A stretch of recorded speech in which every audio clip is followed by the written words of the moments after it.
Welcome. My name is Christopher Seidel. In this webinar, I show you how you can use debug adapters such as CMSIS-DAP and ULINK to debug multi-core projects with MDK. CMSIS-DAP is the debug technology used on many evaluation kits and with Mbed. In the next 20 minutes, I will quickly explain why you should care about multi-core devices and how to debug them. In the hands-on session, I demonstrate MDK for multi-core debugging. I use CMSIS-DAP for basic and ULINKplus for enhanced debugging. Several multi-core microcontrollers offer asymmetric multiprocessing, meaning that you have separate cores for computing intensive tasks. Other applications might split processing for safety or security reasons. Often, wireless chips have a certified stack running on one core, while the other core is available to the user. Multi-core is frequently used in ultra-low power applications where a small core is always powered. Our application note 272 describes a web-based audio recorder that is running on an LPC 4300. Applications running on multiple cores share a common hardware. Care must be taken that such applications do not interfere with each other. Most of the time, the applications communicate between both cores. We will see that in our hands-on demo. For multi-core applications, we need to consider the overall design. And there are a couple of questions that we should ask. What is the overall topology of my device? Which core takes care of the system startup after reset? Do I have a master-slave setup? Can I choose different options? How does the setup for different debug scenarios look like? And how do I need to set up my tool for it? For my hands-on session, I will use the LPC 54114, a dual-core chip from NXP, which provides a Cortex-M4 and a Cortex-M0+ core. While the Cortex-M4 offers serial wire debug with trace output, the Cortex-M0+ only provides debug. We will see this later. The LPC Expresso board offers debugging with onboard CMSIS-DAP or a standard 10-pin ARM Cortex connector that interfaces to ULINK. The CMSIS-DAP implementation on this board lacks serial wire output trace, but offers a UART for printf debugging. Here's the block diagram of the LPC microcontroller. The device has one flash memory and multiple SRAM banks. When creating an application, we should understand the performance implications of these memory blocks. For example, the flash has an accelerator that offers the best performance when continuously fetching code. Thus, it is better to let the other core execute code from SRAM.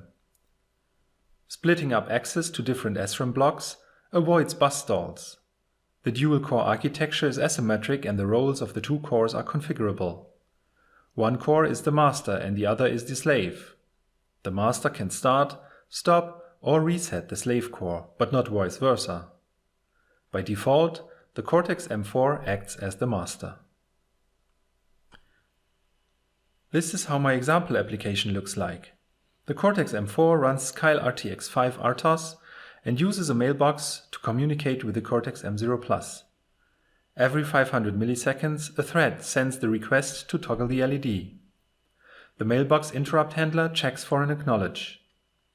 The Cortex-M0+ simply waits for interrupts. The mailbox interrupt handler receives the request from the Cortex-M4, toggles the LED and sends the acknowledge. This is the memory layout of the application. The Cortex-M4 runs from flash and uses SRAM 0 for data.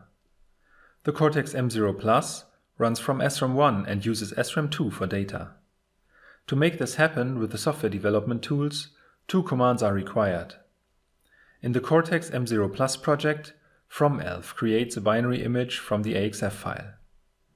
In the Cortex-M4 project, the INKbin assembly directive takes this image and includes it at a certain address, in our case at hex 30,000. It is therefore required that the Cortex-M0+ image is built before the Cortex-M4 image.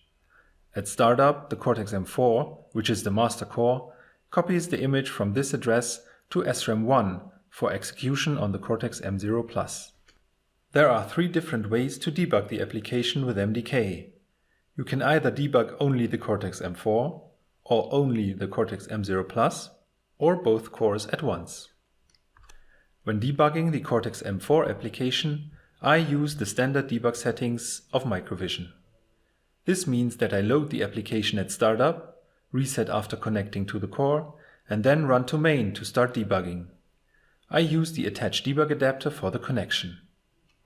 When debugging the Cortex-M0+ application, I need to make sure that the Cortex-M4 application is already downloaded into Flash, as this contains the Cortex-M0+ image. For connecting to the target, the standard load is disabled and the debugging information is added using the debug command load with the options incremental no code. Since the hardware reset would affect both processors, I select the vector reset mechanism to reset the Cortex-M0+ with the debugger. When debugging both applications, I just start 2 instances of Microvision. For each project, I use the same debug settings as before. I only need one debug adapter, and the only difference is that the second debug connection shows Debug Client Mode in the status bar. The Debug Client Mode has only one limitation: trace is not available. Before debugging, let me quickly show you the example projects. In my application, I use the NXP Multicore Manager to work with both cores. This software library provides several services, maintains information about all the cores in the system, implements startup and shutdown functions for the secondary core, and enables remote core monitoring and event handling. My example uses the Multicore Manager to start up the Cortex-M0+ core from the Cortex-M4. I have created the Cortex-M0+ application from scratch, using the software components from the NXP SDK. And the board support files are created with MCU Expresso. In the main function, the Multicore Manager and the LED board pins are initialized. Then the mailbox is started and the application waits for interrupts. In the mailbox handler, the value that is received from the Cortex-M4 is evaluated. With the value hex 2000, the LED is toggled and a confirmation is sent back to the M4. The mailbox software component is part of NXP's SDK. During the build process of the Cortex-M0+ project, the FromElf tool is used to create a raw binary image.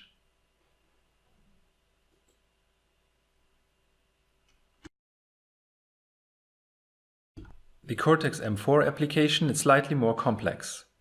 It uses software components from NXP's SDK and the Keil RTX5 real-time operating system. The main function copies the image for the Cortex-M0+ to SRAM1. Then the Multicore Manager starts the slave core. Finally, the RTOS kernel is started. In the app main thread, a mailbox function sends signals to the Cortex-M0+. The mailbox interrupt handler checks for the acknowledged signal from the Cortex-M0+ and uses printf to give user feedback. For building the combined image, the INKbin-S source file is in the project. Remember, this approach requires the Cortex-M0+ project being built first.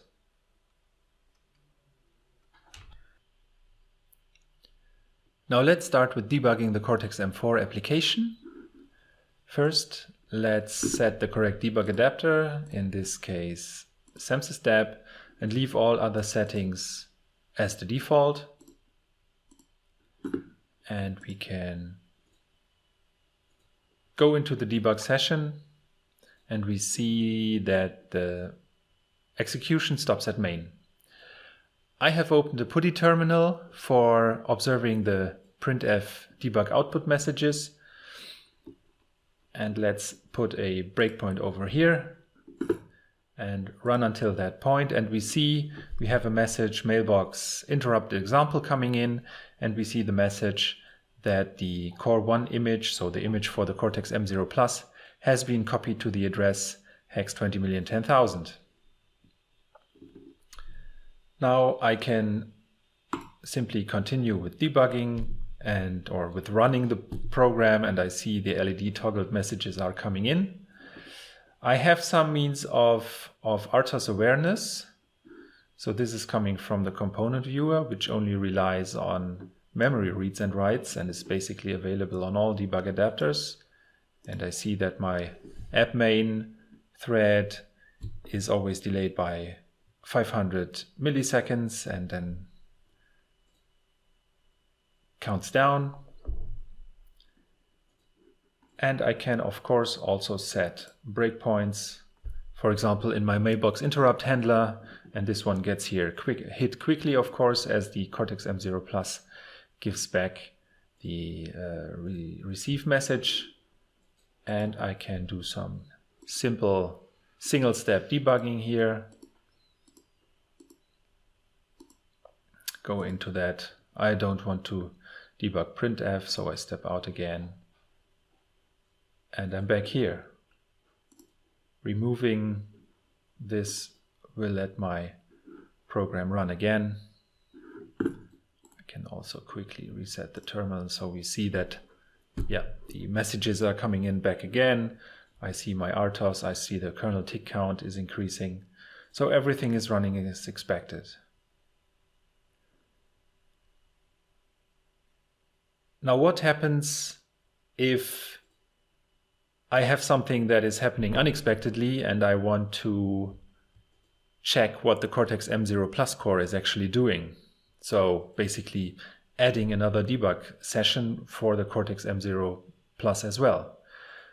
And this is fairly easy because we can connect to the target without stopping it, so without interfering with the debug connection of the Cortex-M4. And I show you how to do this now. I open up the Cortex-M0 project and I again go to the settings.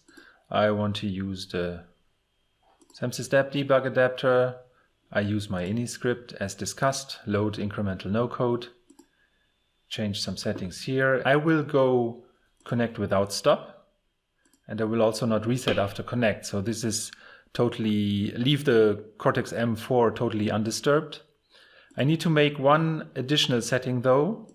It's in the debug configuration file. I go to configuration wizard mode and check here. So I need to set the slave CPU image entry right, which means that I need to make sure that my debug adapter knows where to look for the image, which is 20,010,000 hex.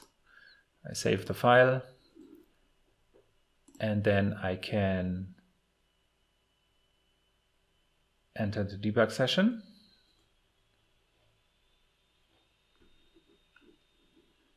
And you see my program is already running.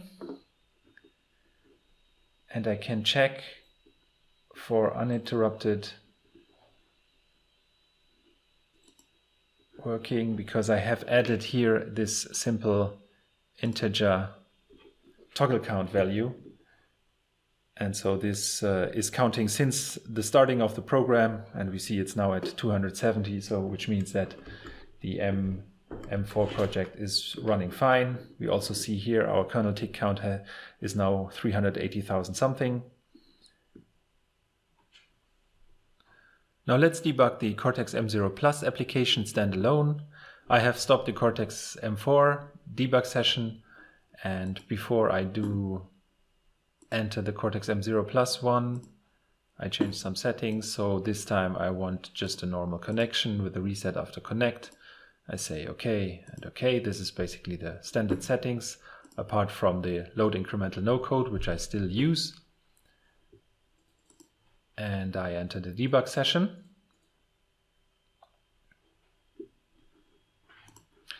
And I would like to check here a breakpoint and, for example, at the mailbox, and I start running. So here we are at the mailbox handler.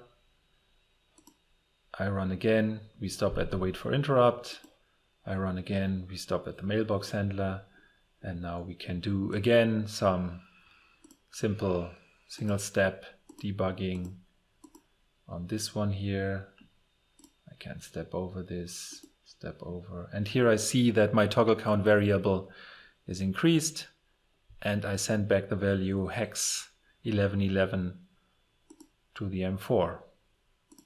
I continue running, and you see I hit those breakpoints.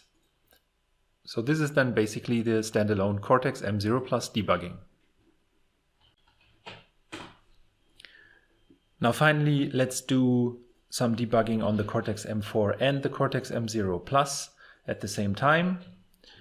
Again, we start with the debug session of the Cortex M4 because this one will be responsible for bringing Cortex M0+ out of reset and copying the program. So I stop here at main for now, and I also remove this breakpoint here.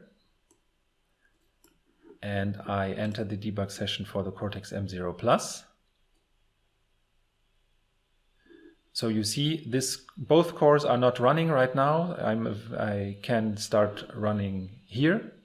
And now if I start running the Cortex M4, it will copy the project and bring the M0+ out of reset, and we'll see that directly in the M0+ debug session as well. So I hit run here, and we see that we have hit the breakpoint, which is still in the mailbox handler of the Cortex M4, but the Cortex M0 is running as well, so we can stop execution now. I won't do that. We see toggle count is 0. If I now continue over here, we see the toggle count increasing. And now I can, for example, stop here. I see I'm at the wait for interrupt, and I can run here. I still at the wait for interrupt. I run here once, go here, and I see, okay, I have received a message. So I've got the interrupt. I enter the mailbox handler and continue here.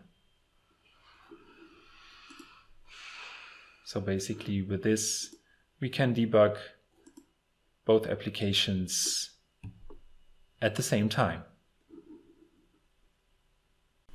So far, I have used the onboard CMSIS-DAP adapter of the LPC Expresso board. It is nice to have such an onboard debug unit, and the NXP implementation even offers a UART channel for printf output. But it has also some limitations. For example, it does not offer serial wire trace, which would be required to analyze the timing of interrupts. This is fine for run-stop debugging, but for better debug experience this is not enough. In the next hands-on, I attach a ULINKplus debug adapter to the target. This is a feature-rich debug adapter from ARM that you can also use with your custom hardware design. It offers high-speed serial wire trace, power measurement, test I/O, and integrated electrical isolation, which is required for sensitive applications. You may notice that ULINKplus does not offer a separate UART channel. Typically, this is not wanted by the user, as it requires additional I/O pins on the target device. And it is easy to route printf debug messages through serial wire trace. I will show this now in my application.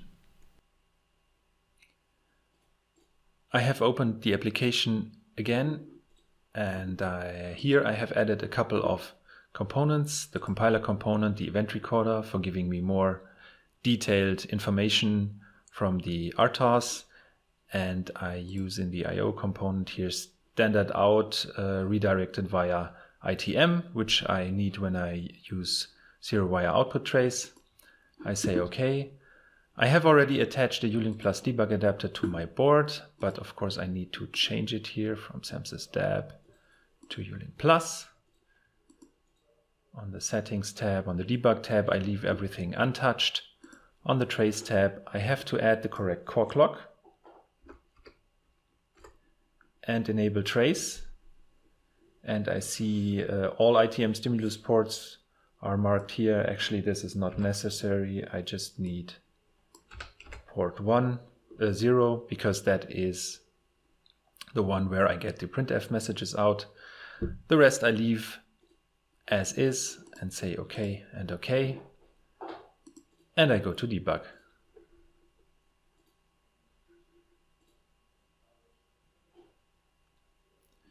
Here we see the new System Analyzer window that gives us all the information that is coming in from the debug probe via serial wire output, via memory reads and writes, or via other means like consumption.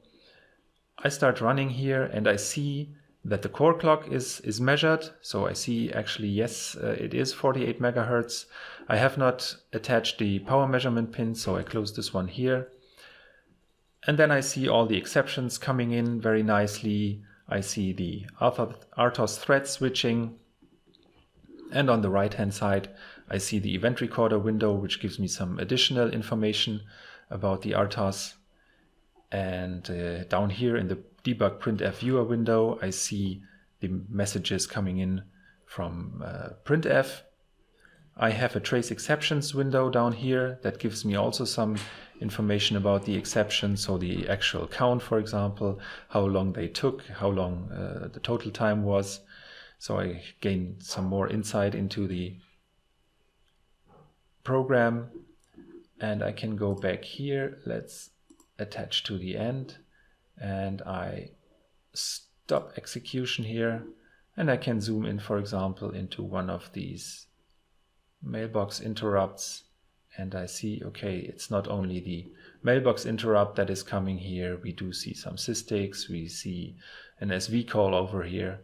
So we see very nicely how all the exceptions work together, how the program behaves, and this gives us a lot of insight into the overall application and makes finding bugs very easy. Before wrapping up this webinar, let's compare the various debug adapters. CMSIS-DAP is a debug adapter that is included on several evaluation boards. It offers run-stop debugging along with several MDK debug capabilities such as component viewer and event recorder. ULINKplus offers great debug performance with high bandwidth trace via serial wire output. It has an integrated isolation and of course the power measurement and test I/O capabilities that make it so versatile. If you require streaming instruction trace, you should look at ULINKpro. Using code coverage and performance analysis, you can use it for testing of safety critical applications. Let me summarize. Multi-core devices are common to the market and offer great flexibility. Enabling ultra-low power applications is a major benefit, as well as separating data acquisition from compute-intensive tasks. MDK is the tool of choice when debugging multi-core applications. Its wide support for different debug adapters and the sophisticated debug technologies make it the perfect fit for this demanding task. Dedicated microvision instances for every core avoid confusion and give you full control and flexibility over the test process. You clearly know which processor core is covered in which debugger instance. If you want to learn more about the debug features of microvision, visit keil.com/video. This example will be available as part of the Keil application note 318, Multi-Core Debugging with MDK. Thank you for watching this webinar.